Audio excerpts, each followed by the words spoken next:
Okay. Well, thank you so much for joining us. Today we have Pam Baker from OnQ Financial. Hi, Pam.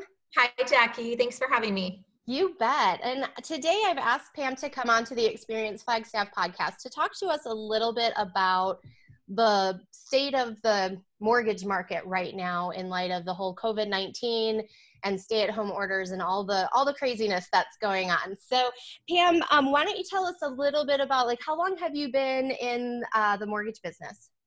Jackie, I'll be 20 years in June this year. So I've been with several different companies, and I've been currently with OnQ now this is my 10th year with OnQ. Nice. And OnQ is a mortgage banker, correct? Correct. So we're a correspondent bank. And can you tell people listening who may not know the difference, what's the difference between a correspondent bank and a mortgage broker? So the difference is we function very similar to a broker. We actually have the ability to broker a loan to any particular bank that has a program that we are set up with. So we have the ability to broker it out and have the different loan programs. But the benefit of being a correspondent bank is that we have full control. So 99% of our products we can underwrite in-house. We can fund them in-house, and we have our own warehouse lines, and then we only transfer for servicing after closing, which gives us full control during the transaction. That's awesome. And I definitely love doing business with you guys because it is so seamless and you do an awesome job. So I'm really excited to talk a little bit about, maybe some of the changes that are coming up. Maybe do you want to start by just giving us a general overview? Tell us the state of the market. I know the questions I get all the time are, where are rates? Are they going up? Are they going down? What's happening in light of this whole COVID thing? And then also I get questions about FHA. So I'll let you just kind of give us a little bit of an overview if you don't mind. No, not at all. So right now we're seeing a lot of changes, some good, and some have moved in a place where it's made business continue during this time period. We are all working remote right now from our houses. Thankfully, we have that ability to do that. Underwriters, closers, everybody is working remote. So it's been a fantastic transition for us that we can keep business going. There have been some different changes, and one of them being that the appraisal industry, they've quickly shifted that and allowing a lot of flexibility with appraisers for every agency, which are Fannie Mae, Freddie Mac, FHA, VA. And they're allowing these appraisers to decide or determine if if the homeowner doesn't want them to access the property, they have the option to do an exterior only in most situations. There are a few exceptions that don't allow that. So if there's a homeowner that might be, just obviously be more cautious or feels it's too risky to have an appraiser walk throughout the home, then they can do a drive-by or a desktop appraisal. So that's been a really nice quick shift and change that they've made in our industry for any hotspot areas that, there are, or maybe there's someone in the home that is more sensitive to COVID. So that's been great. FHA, let's talk about that for a few minutes. Okay. I know there's been a lot of hype in the industry, and you as agents are hearing, oh my goodness, there's a lot of changes coming down the pipe with FHA. Well, right now, we're not, knock on wood, we're not seeing too much. Our company is really trying to stay as stable as possible. We still have investors to sell our FHA loans to. And we've made, last year, they did get pretty flexible with FHA. We saw some changes that were pretty deep and steep. They were allowing an FHA buyer to go as low as 530 FICO score. Wow. Now they were required to put 10% down versus the minimum 3.5%. But they did allow some flexibility with that last year. So I think what we saw was when this started coming, they realized those are some of the highest risk loans in our industry. That homeowner, if they get in trouble or fall, behind times or are laid off from their job, they are probably one of the most likely statistic-wise that they're going to default. Yeah. So they have tightened up a little bit, and what it is the investors that purchase the loans are the ones that have set some different restrictions on those credit scores. So it's not FHA yet that has made any changes. It's the investor that is purchasing these for servicing knows these are some high-risk loans. let's pull back a little bit. So we have seen some lenders in the industry, as what you agents are hearing. You may see somebody go to a 660 minimum credit score. They may have changed their guidelines now requiring a 640 credit score. Our company, OnQ, has made the decision that we are going to raise it, but we are going to stay at 620 as our minimum credit score. We still want to be able to offer lending to those in that lower credit pool that are still looking to purchase right now. And is that still going to be at a 3.5% down? Yes. So good news is they can still do minimum.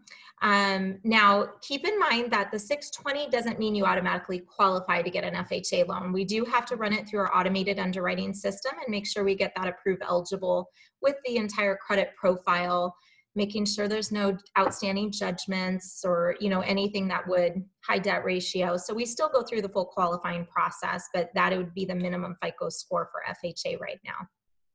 That sounds great. So also along the lines with FHA, are there any down payment assistant programs that are still kicking, or are those on hold right now, or what's the status with those? So really good news with both of our large DPAs. You know, the two most common we use in the Arizona market is the Home in 5, which is strictly Maricopa County. And I know up in Flagstaff, our most common that we love to use is the AZ Home Plus IDA. So both of those right now are fully functioning. There was some changes on what down payment assistant percentages were available on any given day. So if we were trying to lock one in, it might have said that it was not available that day, but we have seen all of them come back on the rate sheet. And what I mean by that is, you know, someone may qualify for an FHA loan with a 3%, 4%, or 5% down payment assistance, or a conventional loan with a 3%, 4%, or 5% down payment assistance. All of those are available right now. So we haven't seen any changes. We haven't seen any changes with credit score on that. So down payment assistance has always been strict with a minimum 640 credit score. So those are still available with a 640 credit score. So even though you're getting an FHA loan on it, if you are qualifying or applying for that down payment assistance, you do require a 640. That is great news, especially for those, you know, for people who need that right now. That's huge. So, yeah. So that's excellent. Now, what are rates kind of hanging out at? And I know I always like to kind of preface this by everybody says, well, where are rates? Well, rates are going to look different based on people's credit scores and loan programs and things like that. So whatever you tell us right now could vary if somebody contacts you directly, but basically, where are they hanging out? So rates have been, yesterday we had a great day with rates. Today, going into a 3-day holiday weekend here with it being Good Friday, we are seeing that the market, you know, is just being a little conservative. There's no trading taking place today. So we won't have any worsening of the rates, but we also won't have any improvements. The standard rates, I'm going to give you kind of a wide range because, as you know, whether somebody's trying to qualify for a conventional loan and their FICO score may vary, as you mentioned, or an FHA, we are seeing rates in the low 3s to, you know, I would say mid 4s is kind of what we see on standard. And then keep in mind, down payment assistance are always going to be just above that. So we're seeing those right now in the 4s, maybe even in the low 5s, depending on the higher percentages down payment assistance. So yeah, the market's incredible, but we have seen a little bit of a roller coaster. So on any given day that can change. I know, right? So this is accurate information as of what is today. April 10th? Yeah.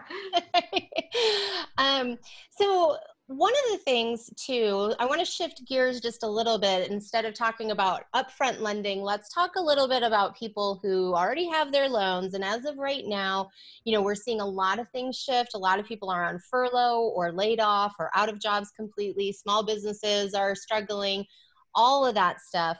And so some of the things that are being offered to people to give a financial relief is on their mortgage.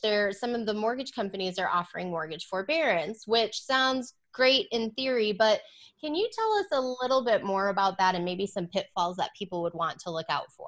Yes, absolutely. So the great news is the government did quickly try and jump in to help homeowners, knowing that there's so many people out of work right now. The unemployment numbers are rising daily. And they really want to help make sure that people know you're safe right now in your home. We're going to stop foreclosure. We're going to give you the opportunity that maybe you can put your loan in forbearance. So maybe it's something where, somebody's a server at a restaurant and they, are a homeowner and they can't make money. So they're able to contact the bank and ask them to push back their payments for 3 or 4 months during this time. The one thing I really want to tell people is, you have that opportunity. And according to what I'm hearing from everybody, the banks are really flexible with that right now, meaning they're quick to say, yes, no problem, let us take care of this. But really check it out, check the terms. If you have another option, if you have an option to take some money out of a retirement, which right now they're allowing you not to pay penalties on that for someone who might be in trouble and need to borrow that money that they've saved up over the years.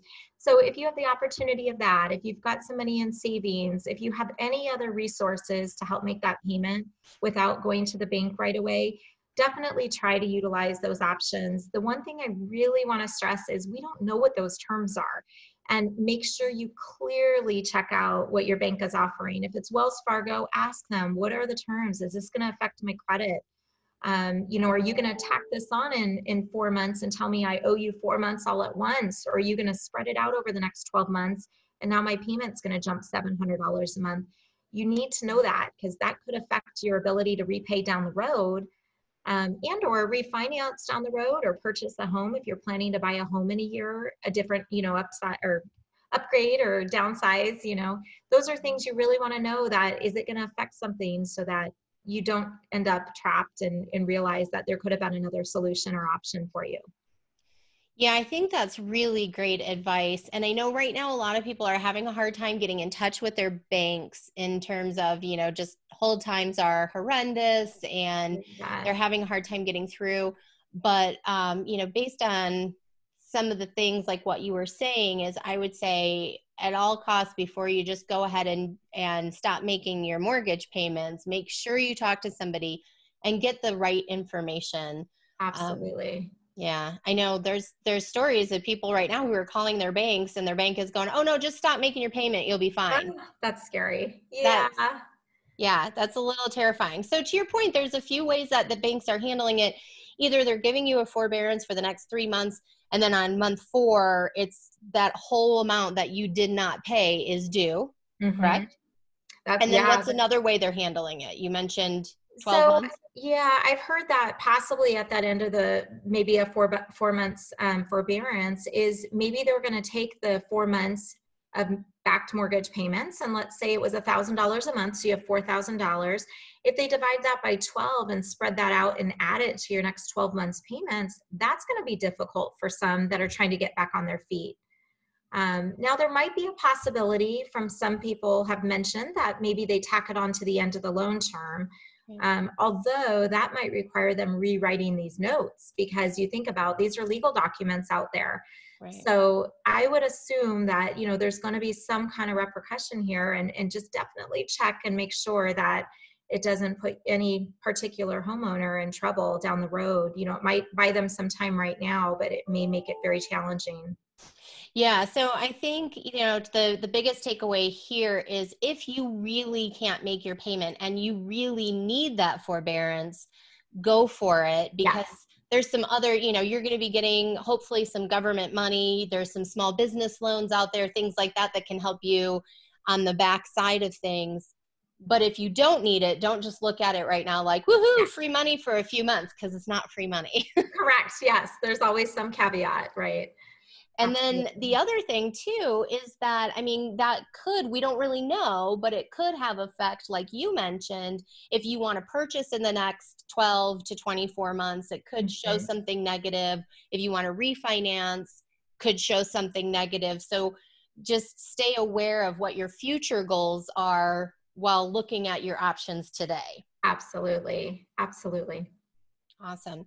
So Pam, I would say, right now I know for us, we are still seeing, we have things going into escrow. We had a great week. Our team had a great week last week. We're having a great week this week as well. And by great, I just mean there's a lot of buyer activity, seller activity, and things are going under contract right now. So I know that while things are tighter and they are slowed down, we are still doing business, and there are still loans to be had, homes to be purchased. Yeah. So Pam, give us how would somebody who is looking to either talk to you about a refinance or a new home purchase, how would they get in touch with you? So I would love for them to call me. I always love having that one-on-one conversation. I know we do have a link for the online application, as well as we have an app for your phone. I personally love to have the conversation. There's so much I learn about someone when I take that application. You never know if they live with their grandmother. So those are things that are really important. And especially with the changing times, I want to make sure that their job is stable. There's no unknowns. The worst thing is somebody going under contract and then partway through the transaction, we find out that their job is put on hold temporarily. So really important that they reach out. I would love for them to call me. I'm always available, just like you guys, and it's definitely a still great time with the market right now. We're seeing a lot of people getting pre-qualified, and you have that advantage that there's less people looking at homes. So you have a better chance at getting a property. But feel free to call me anytime. My direct cell phone is 602-999-0829. Or you can find us online at Pam Baker Group at OnQ Financial. Awesome. And I will make sure that we post all of that. So if you're watching this on YouTube, it's going to be in the links below. If you are listening to us on the podcast, make sure you check out the show notes at experienceflagstaff.com. We're going to have all of Pam's contact information so that you can get in touch with her. And Pam, thank you so much for joining us today. I really appreciate you taking some time with us. Thanks, Jackie. Have a great day. Thanks. You too.